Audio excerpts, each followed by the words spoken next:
Bonjour à tous, j'espère que vous allez bien et pour celles et ceux qui consomment beaucoup les réseaux sociaux, j'espère que vous vous sentez d'ores et déjà prêts à vous en détacher un peu parce qu'aujourd'hui on va voir ensemble comment se défaire de l'emprise des réseaux sociaux sur vous et comment les aborder ensuite plus sainement, en tout cas si vous voulez rester dessus. On a vu ensemble dans les podcasts précédents qu'il y avait un grand intérêt aujourd'hui sur le plan psychologique à être présent sur les réseaux sociaux, dans le sens où, à notre époque, où on se retrouve souvent loin de nos familles, de nos amis, loin parfois même de notre pays d'origine, les réseaux sociaux nous apportent les liens sociaux qui sont vitaux et qui sont peut-être parfois plus compliqués à obtenir dans le réel aujourd'hui. Et c'est en partie pour ça qu'on en est vite accro. Sauf que, justement, la surconsommation des réseaux sociaux annule en quelque sorte leurs bienfaits parce que le fait de surconsommer l'écran et les réseaux avec excès, eh bien ça induit au fur et à mesure des séquelles psychiques comme les troubles de la concentration, l'impatience, l'anxiété, la dépression, etc. Donc ça on l'a vu dans le dernier podcast. Mais il y a aussi de nombreuses séquelles physiques à consommer l'écran et donc au bout d'un moment, quand on a une mauvaise posture à force d'être devant l'écran, quand on a des troubles de la vue à cause du temps passé devant l'écran, quand on prend du poids, quand on perd le sommeil, etc., eh bien ça finit par rajouter de la lourdeur à des séquelles psychiques qui sont déjà présentes. Donc ça nous amène à cette question qui est comment faire aujourd'hui pour retrouver un équilibre entre notre environnement virtuel et notre environnement naturel. Donc changer les choses, ça implique d'abord de prendre conscience de l'origine du problème et d'analyser la raison pour laquelle on se laisse influencer dans l'attachement aux réseaux sociaux, c'est-à-dire que tout ce qu'il y a sur nos écrans, c'est ce qu'on appelle du neuromarketing, c'est-à-dire que les gens qui sont derrière ce neuromarketing savent comment capter notre attention et surtout comment la garder continuellement jusqu'à nous rendre complètement accros et dépendants. Donc le fait d'avoir ce recul et de réaliser ce qu'il y a en coulisses de toutes ces plateformes, eh bien ça permet de se motiver parce qu'en général, quand on réalise qu'on est complètement manipulé, on n'a généralement pas envie de continuer à être manipulé, encore moins quand ça nous fait souffrir. Donc les astuces que je vais vous donner sont des actions intéressantes, mais la chose la plus motivante que vous puissiez faire, c'est de connaître les coulisses des réseaux sociaux, de connaître les intentions des créateurs de ces technologies et de conscientiser le fait que leur intérêt, c'est qu'on y passe le plus de temps possible.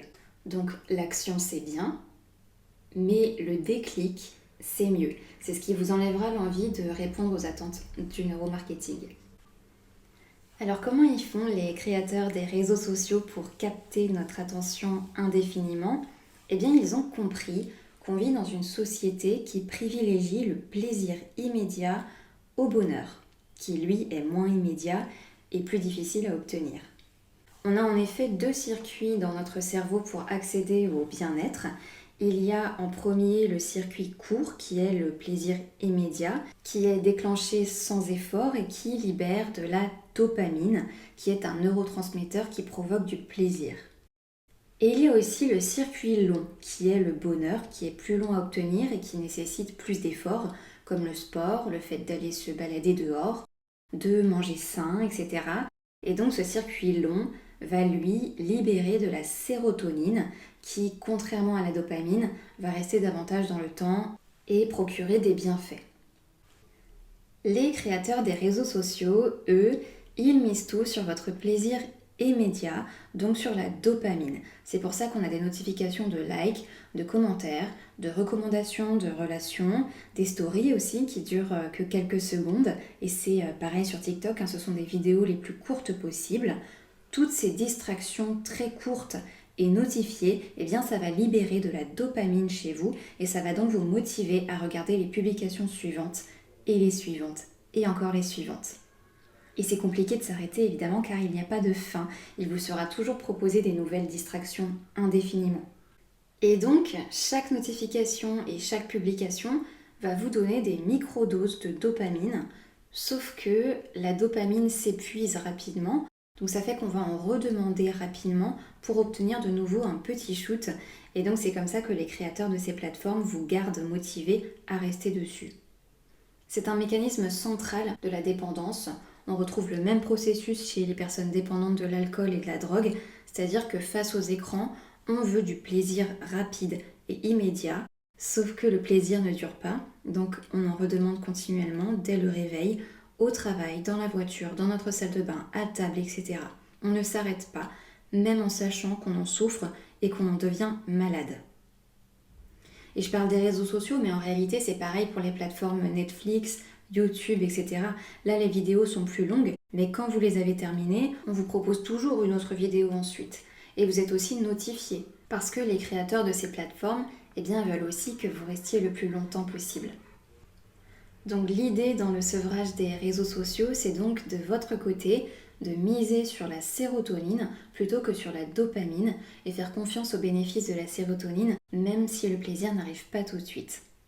Donc ça va être par exemple le fait de sortir dehors, d'aller au soleil, de se dépenser physiquement, peut-être aussi de créer des choses, de faire des projets, de construire et d'entretenir des relations sociales, de manger sain, etc.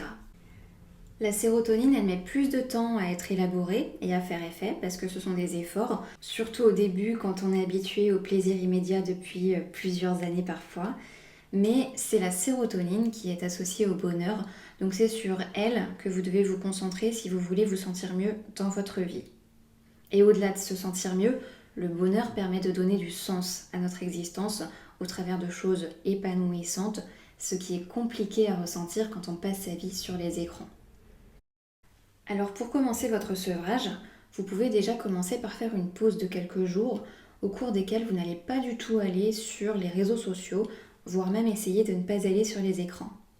Il y a des chercheurs qui ont démontré que quand les participants de leur enquête faisaient une pause des réseaux sociaux, leur bien-être était amélioré très rapidement jusqu'à apaiser d'une manière significative leur anxiété et leur dépression. Donc ça peut paraître angoissant de ne plus aller sur les réseaux sociaux quand on est habitué à y aller tous les jours, parce que le fait de se déconnecter, ça peut donner l'impression de ne rien avoir à faire, de s'ennuyer, d'être seul et de ne pas avoir d'échappatoire parce que tout simplement vous avez conditionné votre cerveau à se sentir bien uniquement en présence d'un écran. Donc déjà dites-vous que c'est normal de ressentir un mal-être quand on se détache de quelque chose dont on est accro. C'est toujours comme ça quand on parle d'addiction. Les personnes accros au sucre ressentent le même vide. Les personnes accros à l'alcool et à la drogue ressentent ça aussi. Donc laissez-vous du temps en vous disant que le début c'est le plus difficile et trouvez petit à petit des choses à faire. Essayez d'aller vers des activités épanouissantes hors du virtuel. Vous pouvez aussi en parler autour de vous et peut-être d'ailleurs que vous ne serez pas seul à vouloir vous détacher des réseaux sociaux. Et si c'est encore trop compliqué pour vous d'aller à l'extérieur parce que vous n'êtes plus habitué, vous pouvez très bien faire des activités chez vous, y compris avec d'autres personnes, en prenant par exemple des cours particuliers de musique, de sport ou autre chez vous, à votre domicile. Ensuite, pendant cette pause des écrans, je vous propose de faire un exercice pour chercher à comprendre votre présence sur les réseaux sociaux pour ensuite définir exactement vos besoins dessus. Pour ça, vous prenez une feuille blanche devant vous qui est consacrée à votre présence sur les réseaux. Cette analyse, elle va vous permettre ensuite de prendre des décisions en maîtrisant bien vos besoins. Donc sur cette feuille, vous écrivez « Depuis combien de temps je suis sur les réseaux sociaux ? Et sur lesquels exactement ? Quelle est la motivation de départ qui a fait que je me suis inscrite dessus ? Qu'est-ce que ça m'apportait à ce moment-là ? Et pourquoi cette plateforme en particulier ? Ensuite, essayez de répondre à cette question qui est « Est-ce que ça fait toujours sens aujourd'hui ? Et qu'est-ce que ça m'apporte exactement aujourd'hui ?» Après avoir répondu à cette question, vous allez constater que vos besoins ont probablement évolué avec le temps et que vous n'utilisez pas forcément les réseaux sociaux comme vous le faisiez avant. Ce travail sur votre rapport aux réseaux sociaux, ça vous permettra de recontextualiser les choses dans le sens où vos besoins aujourd'hui ne sont pas les mêmes qu'avant et que donc les réseaux sociaux que vous utilisiez avant ne sont peut-être plus adaptés à vos besoins aujourd'hui. Par exemple, si la motivation de départ était de créer des discussions de groupe sur Facebook, et que donc vous êtes resté dessus pour cette fonction, aujourd'hui il y a d'autres plateformes comme WhatsApp qui ont uniquement cette fonction et qui permettent d'avoir aucune autre information que les discussions de groupe. Donc le fait de réadapter les réseaux sociaux à vos besoins, ça vous permettra de diminuer les sollicitations inutiles. Ensuite, c'est important d'être clair avec vous-même sur les objectifs premiers de votre présence sur les réseaux sociaux. Restez aligné avec ces objectifs et les respecter, quitte à les noter en grand sur une feuille si vous avez peur de les oublier. Si à la base vous êtes sur les réseaux sociaux uniquement pour suivre l'actualité par exemple, ou pour vous distraire, alors peut-être que les amis rajoutés dessus sont de trop et ça vous rajoute des informations, donc une charge mentale de plus quand vous vous connectez, alors qu'à la base vous êtes là juste pour quelques minutes par jour pour l'actualité. Et au lieu de ça, vous y passez plus de temps et en plus pour des choses que vous ne vouliez pas au départ. Donc évidemment, une fois que vous avez pris du recul et pris vos décisions, c'est très important d'en informer vos proches pour qu'ils n'essaient plus de vous contacter par le biais de ces plateformes. Donc il faut les rediriger tout simplement vers la plateforme que vous avez choisie pour échanger avec eux ou alors vers les mails ou le téléphone si vous ne voulez plus rester sur les écrans. Je voulais vous faire un point aussi sur la création de contenu sur les réseaux sociaux parce que il a été démontré que ceux qui créent du contenu, donc qui écrivent des choses, qui les publient, qui font des photos, des textes, etc., eh bien ils se sentent mieux dans leur vie que les utilisateurs passifs qui ne font que scroller, liker et commenter. Ça paraît paradoxal parce qu'on pourrait penser que ceux qui créent du contenu, eh bien logiquement auraient besoin d'être davantage présents que les autres sur les réseaux sociaux, mais d'après ces études, c'est l'inverse. Comme ils se sentent satisfaits, ils ressentent moins le besoin de rester sur la plateforme. Donc si vous avez envie de continuer à passer du temps sur les écrans, alors l'idéal, c'est de créer du contenu pour développer votre créativité, par exemple en créant un site web, en écrivant des textes, en créant un blog, etc. Évidemment, il y a un juste milieu, donc tous les créateurs de contenu ne sont évidemment pas épargnés par la surconsommation et c'est là que l'équilibre entre le réel et le virtuel est très important. Ensuite, si vous décidez de partager des choses pour rendre votre présence sur les écrans plus épanouissante, alors c'est important aussi pour votre bien-être mental de rester authentique et en accord avec vos valeurs. Parce qu'on voit de plus en plus souvent les mêmes choses sur les réseaux sociaux. Il y a un phénomène de mimétisme qui fait qu'il y a des manières standardisées pour poser sur les photos, des endroits à poster à tout prix quand on part en voyage. Et on fait finalement la même chose que tout le monde et il y a donc les mêmes publications partout. Et donc fatalement, au bout d'un moment, se pose le problème identitaire. Parce que quand on fait comme tout le monde tout le temps, eh bien on perd son individualité et sa confiance en soi. Donc c'est pour ça qu'il faut bien vous questionner quand vous publiez une photo ou une story en vous demandant bien pourquoi je partage ça, quel sens ça a. Si c'est un type de photo que je vois déjà partout, pourquoi j'ai envie de le faire moi aussi? Et à qui ce partage s'adresse? Qu'est-ce que j'attends des lecteurs de ces partages et qu'est-ce que ça va m'apporter? Donc il ne s'agit pas de vous juger, évidemment, mais d'écouter vos besoins, même si c'est un besoin de faire comme tout le monde. Donc demandez-vous bien pourquoi vous avez ce besoin de publier ça là et qu'est-ce que ça pourrait vouloir dire sur vous. Ensuite, pour revenir aux effets nocifs de l'écran sur votre quotidien, il faut savoir aussi que les écrans nous privent de plus en plus du cycle naturel jour-nuit, à cause notamment de leur lumière et de toutes les informations qu'ils envoient au cerveau quand il est censé faire nuit. Et pourtant, ce cycle jour-nuit, qu'on appelle aussi le cycle circadien, il est central pour se sentir bien et retrouver cette libération d'hormones qu'il nous procure. Donc il s'agit notamment de la mélatonine, donc l'hormone du sommeil qui est indispensable pour trouver un bon sommeil et qui est déclenché par la nuit. Donc ce qu'il se passe avec les réseaux sociaux et les écrans en général, c'est qu'ils n'ont ni début ni fin. Et donc on y reste continuellement jusque tard le soir. Et c'est comme ça qu'ils nous privent de ce cycle jour-nuit qui est pourtant vital parce que c'est grâce à ce cycle naturel qu'on libère la mélatonine qui nous permet de bien dormir pour se recharger. Sans ce cycle, on subit un dérèglement hormonal et donc on a des troubles du sommeil, des troubles alimentaires, de l'humeur, de l'anxiété, de la dépression, etc. Donc toutes ces plateformes comme Facebook, Instagram, TikTok, Netflix, YouTube, etc. n'ont pas de fin. Ça veut dire qu'on peut continuer à regarder des publications, des vidéos, des séries, des stories, etc. indéfiniment, sans limite, alors que notre cerveau, lui, il a des limites. Il est habitué au cycle, le jour, la nuit, les saisons, etc. pour se réguler. Donc c'est important, si vous voulez vous apaiser, de retrouver ces cycles. Et donc ça passe par le fait d'arrêter la lumière des écrans le soir, de tamiser la lumière dans la pièce pour respecter le cycle jour-nuit et vous réadapter au cycle naturel qui convient davantage à votre cerveau. Ensuite, une fois que vous êtes aligné avec vos objectifs et que vous avez pris vos décisions pour gérer autrement les réseaux sociaux, eh bien il va falloir maîtriser le temps que vous passez dessus. Les réseaux sociaux, c'est comme l'alcool ou les repas gras et sucrés. C'est bien d'en consommer modérément et c'est même plutôt bon pour le moral, on est d'accord. Mais si on commence à aller dans l'excès, c'est vite malsain. Et comme c'est addictif, eh bien ça va venir perturber plusieurs zones de notre cerveau, on l'a vu précédemment, tout comme le sucre et l'alcool. Donc, l'idée ici, c'est d'arrêter d'aller systématiquement sur les réseaux sociaux dès le matin quand vous venez de vous réveiller. Si c'est votre cas, dites-vous que quand vous allez sur les réseaux sociaux dès le matin, eh bien vous rajoutez du désordre, un désordre mental qui souvent est déjà là.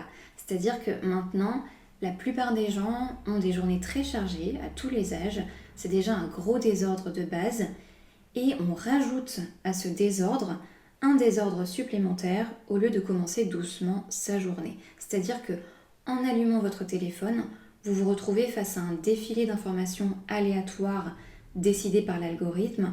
Donc votre cerveau qui vient de se réveiller, eh bien il doit gérer en même temps toutes ces informations, ces couleurs, ces images. Ça lui demande des efforts de sélection, de filtrage, ça engendre aussi des émotions. Et tout ça en quelques secondes dès le réveil. Et ça c'est très violent. Pour le cerveau, c'est une charge mentale énorme, alors que si vous voulez vous sentir bien dans votre vie, votre réveil, il doit se faire en douceur. Il faut toujours se rappeler vos motivations de départ. Encore une fois, être présent sur cette plateforme. Et c'est pour ça que la première chose à faire, c'est de bien définir vos besoins au départ. Par exemple, si vous êtes là pour discuter avec vos proches, eh bien n'allez pas lire les publications que vous propose l'algorithme. Et encore moins lire les commentaires en dessous et vous abonner aux pages, etc. Et encore moins dès le matin quand vous venez de vous réveiller. Parce que là, vous vous éloignez de vos besoins de base et vous tombez dans le piège du plaisir immédiat des réseaux sociaux qui amène tout droit vers la surconsommation et tout le profond mal-être qui peut en découler.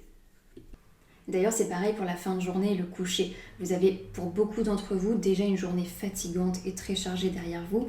N'allez pas rajouter un désordre supplémentaire par-dessus cette grosse journée chargée en allant machinalement sur les réseaux sociaux. Pour vous donner quelques pistes pour vous détacher des réseaux sociaux, eh bien vous pouvez déjà commencer par vous connecter dessus juste pour répondre à votre objectif de départ. Donc ayez bien une idée précise de ce que vous voulez lire avant de vous connecter à la plateforme. Et ensuite, c'est très important de repartir immédiatement quand vous avez répondu à cet objectif. Vous pouvez aussi faire le tri dans vos abonnements en n'acceptant pas de lire tout et n'importe quoi, même si ça vous est proposé sur la page d'accueil. Et vous pouvez d'ailleurs enlever les notifications dans les paramètres pour ne plus avoir toutes ces sollicitations que vous n'avez pas demandées et qui vous parasitent votre cerveau, votre temps, votre énergie, vos pensées. Une autre chose qui peut vous aider aussi, c'est le fait de vous connecter, mais en n'enregistrant pas votre mot de passe sur votre téléphone ou votre ordinateur. Comme ça, le temps de rentrer le mot de passe, ça vous force à réfléchir un peu sur l'objectif de votre connexion. D'ailleurs, dans la même idée, ça peut être aussi intéressant de ne pas mettre en évidence les réseaux sociaux sur vos appareils. Et vous pouvez aussi mettre en place un horaire consacré aux écrans en général. Par exemple, l'ordinateur et le téléphone pourraient être fermés à partir de 19h par exemple, avec, pourquoi pas, la désactivation du Wi-Fi. Ça vous aiderait aussi à respecter le cycle jour-nuit dont on a parlé tout à l'heure pour aider votre cerveau à se réguler. Et une dernière chose que j'aimerais vous proposer, c'est d'essayer dorénavant de ne plus regarder votre téléphone quand vous êtes en compagnie de quelqu'un. En tout cas, si vous le faisiez, essayez d'arrêter cette habitude-là. Même s'il s'agit d'un repas de famille qui traîne, d'un trajet ou d'une balade, Les téléphones n'ont pas leur place dans des interactions sociales réelles, sauf évidemment en cas d'appel urgent. Si j'en parle ici, c'est qu'aujourd'hui, beaucoup de gens donnent la priorité à l'écran pendant qu'ils sont en interaction réelle avec quelqu'un, alors qu'il n'y a pourtant aucune urgence, ou alors c'est très rare. Et donc la seule raison pour le faire, c'est qu'ils sont tout simplement accros et donc esclaves de l'écran. Encore une fois, les réseaux sociaux sont utiles socialement parlant quand vous êtes loin des autres, mais quand les autres sont là, il n'y a généralement aucune raison valable pour les utiliser. Voilà pour ce qui est des différentes manières plus saines d'aborder les réseaux sociaux. Il y a évidemment sûrement plein d'autres méthodes et je vous ai transmis ici celles que je connais le mieux, celles que j'ai moi-même appliquées, donc je sais qu'elles sont fiables. Mais en tout cas, si vous avez d'autres idées de méthodes qui ont fonctionné sur vous, n'hésitez pas à les partager soit sur YouTube, soit sur Instagram, sans évidemment y passer trop de temps. Je ferai probablement d'autres podcasts au sujet des réseaux sociaux, donc je suis toujours preneuse de vos témoignages et de vos idées. En attendant, je vous encourage à dorénavant conscientiser votre présence sur ces plateformes à chaque connexion. Et si vous ressentez des bienfaits suite à ces nouvelles habitudes, n'hésitez pas là aussi à nous les partager, j'en ferai sûrement un autre sujet de podcast.